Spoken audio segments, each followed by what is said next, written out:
Hello दोस्तों, स्वागत है आपका एक और आज की इस नई वीडियो में। साथियों, 2024 का नया प्रधानमंत्री तय होना है और उसके लिए देश की तमाम पार्टियों में उठापटक जारी है और तमाम नेता एक दूसरी पार्टी को छोड़कर नई नई पार्टियों में शामिल हो रहे हैं।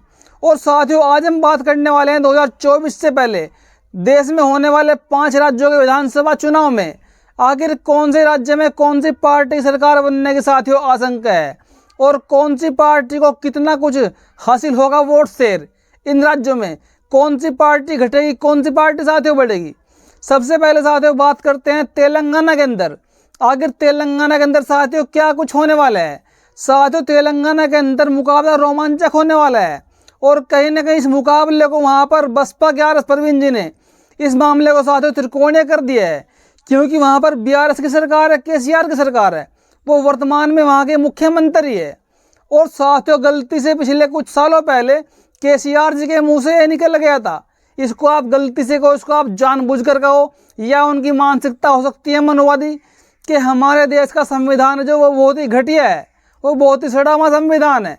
तो साथियों, जब इस बात का विरोध वहाँ के SC ST OBC के लोगों ने किया तो साथियों फिर उसके बाद वहाँ के मुख्यमंत्री केसीआर जी को तेलंगाना के अंदर हैदराबाद में एक बाबा साहब का बहुत बड़ा स्टैचू लगवाना पड़ा, बहुत बड़ी मूर्ति लगवानी पड़ी, यानी कि उनकी भावनाओं को दोबारा जोड़ने के लिए, दलितों की, पिछड़ों की, आदिवासी भावनाओं को जोड़ने के लिए बाबा साहब की मूर्ति लगवानी पड़ी।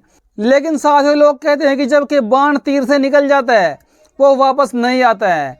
और साथियों, जो जुबानों के बाण होते हैं ये बिल्कुल भी साथियों वापस नहीं आते हैं। एक बार तेलंगाना के मुख्यमंत्री ने कह दिया कि उन्होंने अपनी मानसिकता को दर्शा दिया कि उनके अंदर किस सोच का कीड़ा पैदा हो रहा है।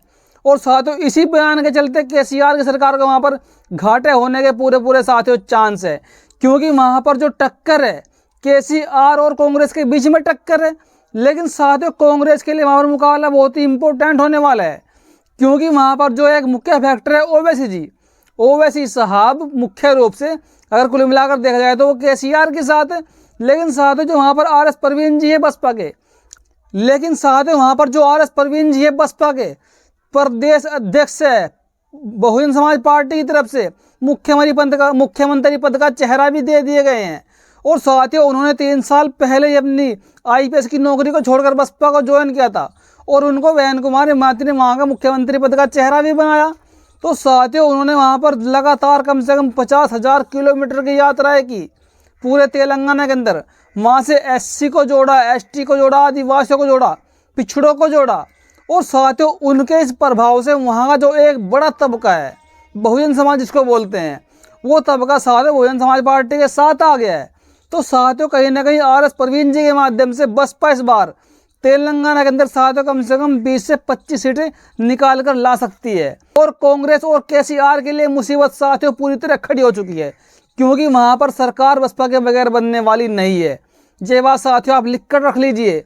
और साथियों, अब बात कर लेते हैं छत्तीसगढ़ के अंदर। जी हाँ, छत्तीसगढ़ के अंदर वर्तमान में कांग्रेस की सरकार है और उनके पास एक चेहरा है भूपेश बघेल जी, जो अपने आप को OBC क्लेम करते हैं। लेकिन साथियों, वहाँ पर अगर देखा जाए तो छत्तीसगढ़ में इससे पहले बीजेपी की सरकार थी, लेकिन बीजेपी की सरकार के रहते रहते और कांग्रेस में दोनों में कांटे की टक्कर वर्तमान में है।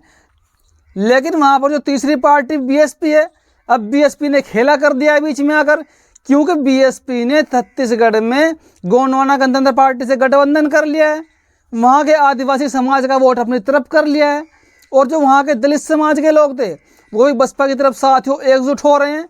तो साथियों, वहाँ पर बसपा भी अपना एक अच्छा खासा प्रभाव बना चुकी है। और वहाँ पर अगर चाहे तो कांग्रेस छत्तीसगढ़ में BSP से गठबंधन कर सकती थी अगर सरकार उनको बनानी थी, वरना साथियों वहाँ पर भी BSP किंग मेकर की भूमिका में जाएगी। न तो वहाँ पर सरकार बनने वाली पूर्ण बहुमत के साथियों BJP की, और न ही बनने वाली साथियों वहाँ पर सरकार कांग्रेस की, क्योंकि BSP ने गठबंधन करके साथियों एक ऐसा खेला कर दिया है। क्योंकि बहन कुमारी माधुरी जी पहले ही कह चुकी हैं कि इस बार हम बैलेंस ऑफ पावर बनाएंगे, हमारे जो भी विधायक जीत कर आएंगे हम उनको ऐसे नहीं जाने देंगे, हम उनको सरकार में बनाएंगे, सरकार में शामिल कराएंगे। और इसी चीज़ को देखते हुए जो वहाँ का वोटर है, जो बसपा की नीति और रीति से प्रभावित है, वो बसपा को छोड़ के जाने के लिए तैयार ही नहीं है। लेकिन साथियों, छत्तीसगढ़ में भी BJP की तरह कांग्रेस ने भी अपना हिंदूवादी कार्ड खेलना शुरू कर दिया है। वो लोग हिंदुओं को लुभाने के लिए नई नई योजनाएं लाने लगे हैं। एक तरफ राहुल गांधी सेकुलरिज्म की तैयारी करते हैं, सेकुलरिज्म बनते हैं कि मैं सेकुलर हूँ, मैं सबके लिए काम करता हूँ। एक तरफ राहुल गांधी जी ओबीसी का मुद्दा उठाते हैं। लेकिन आगे बताऊंगा आपको, मध्य प्रदेश में राहुल गांधी जी ने ओबीसी के मुद्दे को नीचे जाके कुएं में धकेल दिया। जी हाँ साथियों, राहुल गांधी जी ने ओबीसी के मुद्दे को उठाने के तुरंत बाद गड्ढे में डाल दिया कि इसकी हमें ज़रूरत ही नहीं है।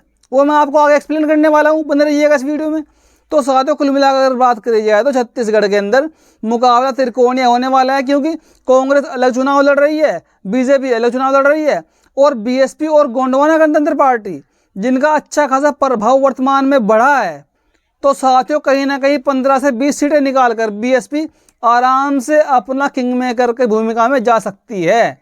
ये साथियों तय हो चुका है कहीं ना कहीं। और साथियों, अब बात करते हैं मध्य प्रदेश की। जी हाँ, मध्य प्रदेश में बसपा को बहुत बड़ा फायदा होता हुआ नजर आ रहा है, क्योंकि जैसे काशीराम जी ने पहले ही कहा था कि बहुजनों के लिए मिलीजुली सरकार अच्छी होती है, गठबंधन की सरकार अच्छी होती है, गठबंधन की सरकार बहुजनों के हित में काम करती है। और जैसे बसपा ने मध्य प्रदेश के अंदर आदिवासियों को जोड़ा, पिछड़ों को जोड़ा, दलितों को जोड़ा, और कुल मिलाकर देखिए एक तरफ आपने ये भी देखा होगा कि मध्य प्रदेश में चंद्रशेखर रावण जो आर्मी के प्रमुख है, वो भी लगातार कांग्रेस और बीजेपी के खिलाफ बिगुल फूंक रखे हैं। और चंद्रशेखर रावण जी ने मध्य प्रदेश में आपने देखा गुजरों के लिए बहुत बड़ा आंदोलन किया, तो उन्होंने कांग्रेस और बीजेपी से गुजरों का वोट बैंक तोड़ लिया। तो कहीं ना कहीं चंद्रशेखर आज़ाद भी भाजपा और कांग्रेस का वोट बैंक तोड़ेंगे, लेकिन जो बसपा का वोट बैंक है वो साथियों कहीं ना कहीं स्थिर रहेगा, क्योंकि आपने देखा होगा बसपा का वोट बैंक कभी भी चंद्रशेखर नहीं काट पाए हैं, वो स्थिर ही रहा है आज तक। लेकिन जो राहुल गांधी जी का जो वोट बैंक जो पिछड़े समाज का था और दलित समाज का था बीजेपी के पास, उसको चंद्रशेखर रावण भी साथ तोड़ने वाले हैं। और मध्य प्रदेश के अंदर भी बीएसपी ने गठबंधन कर रखा है गोंडवाना गणतंत्र पार्टी से। जी हाँ, और मध्य प्रदेश में पिछड़े समाज के जो संगठन है, और मध्य प्रदेश में जो पिछड़े समाज के संगठन है, ओबीसी महासभा हो गया, जेएस हो गया, वो लोग पहले ही बीजेपी से, कांग्रेस से काफ़ी नाराज चल रहे हैं। क्योंकि साथियों, मैंने आपको अभी कहा था कि मैं आपको अभी बता रहा हूँ कि राहुल गांधी जी ने क्या कुछ कहा है और राहुल गांधी जी कैसे जुबान से मुकर गए अपनी। यानी कि राहुल गांधी से बड़ा देश में कोई मनोवादी चेहरा हो ही नहीं सकता। आप बीजेपी को भी साइड रख दीजिए, बीजेपी से पहले भी कांग्रेस बहुजनों के साथ छल करती हुई आई है और करने जा रही है लगातार। अब आप मध्य प्रदेश में दिखाऊंगा मैं आपको उनका साफ साफ काला चेहरा कैसे। जी हाँ, अब राहुल गांधी जी एक तरफ कह रहे थे कि हमारे देश में 90 सचिव हैं, लेकिन उनमें से मात्र 3 ही ओबीसी समाज के हैं। उन्होंने एक बात और भी कही थी कि इन पत्रकारों में कितने ओबीसी हैं, कितने एससी हैं, कितने मुस्लिम हैं। लेकिन ये सारी बातें राहुल गांधी जी की हवाई हो गई।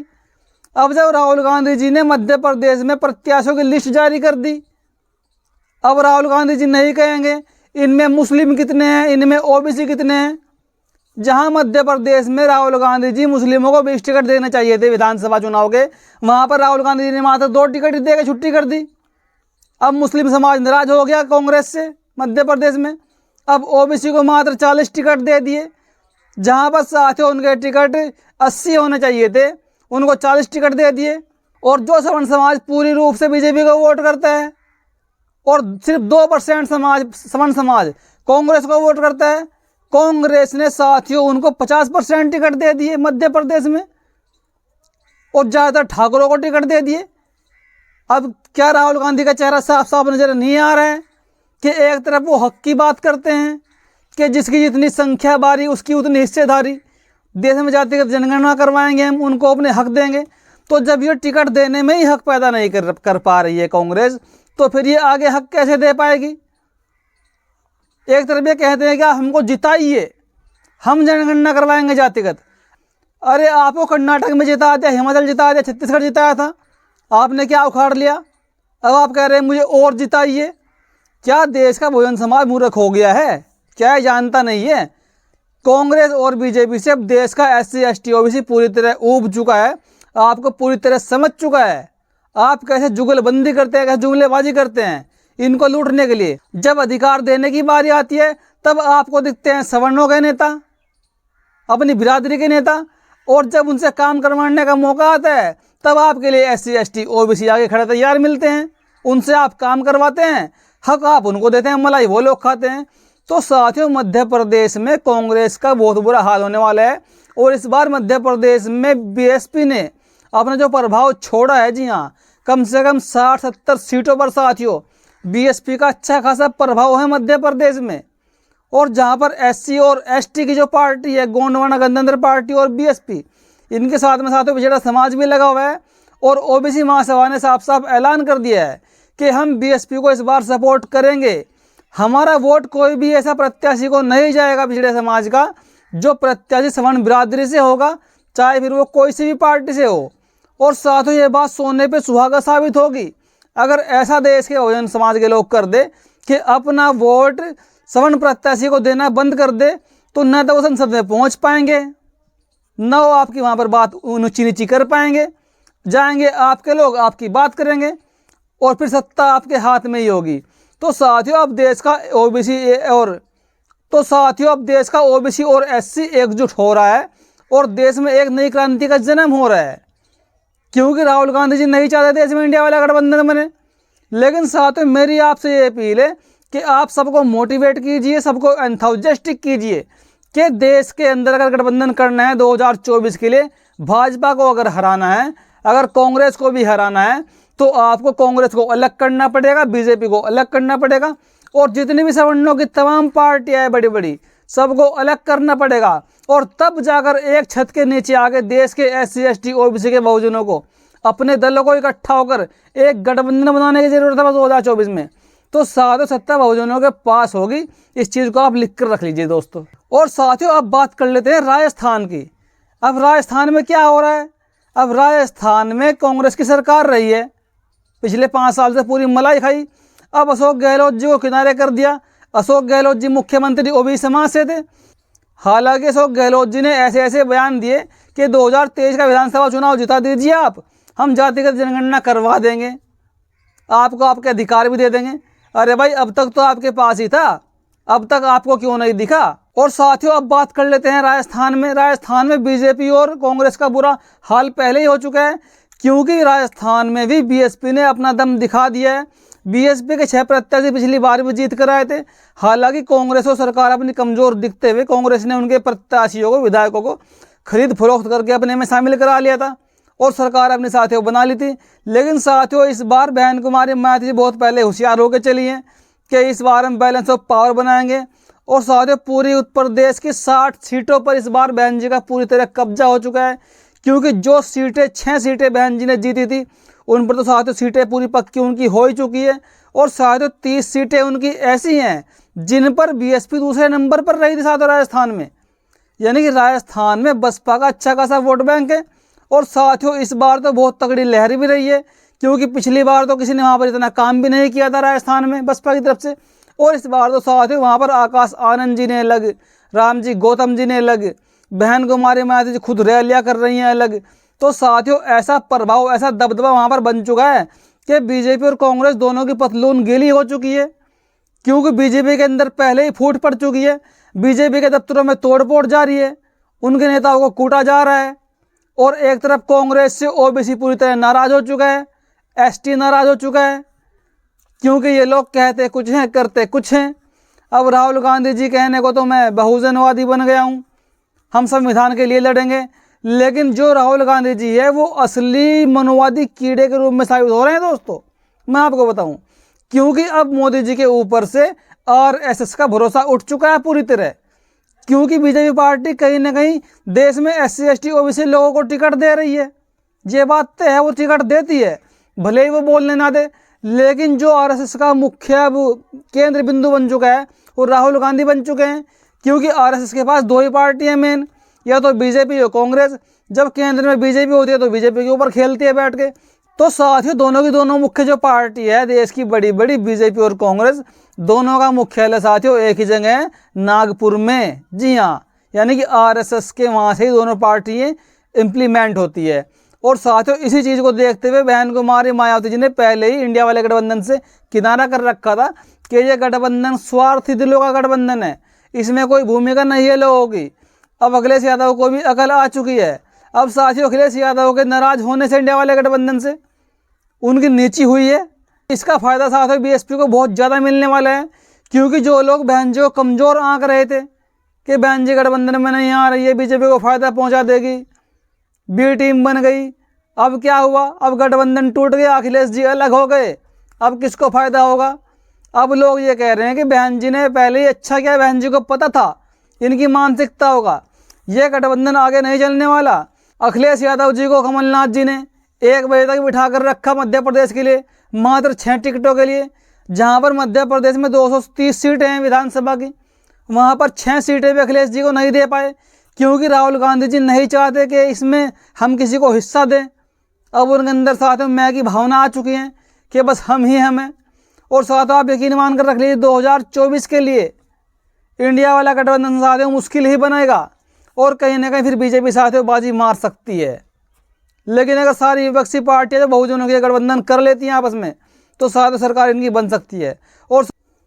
और साथियों अब बात कर लेते हैं मिजोरम की। जी हाँ, मिजोरम के अंदर साथियों गठबंधन की सरकार है, और साथियों मिजोरम के अंदर इस बार भी गठबंधन की सरकार ही चलती रहेगी, क्योंकि जो देश का एक तबका है SC ST OBC, वो पूरा का पूरा राज्य साथियों आदिवासियों का राज्य है मिजोरम।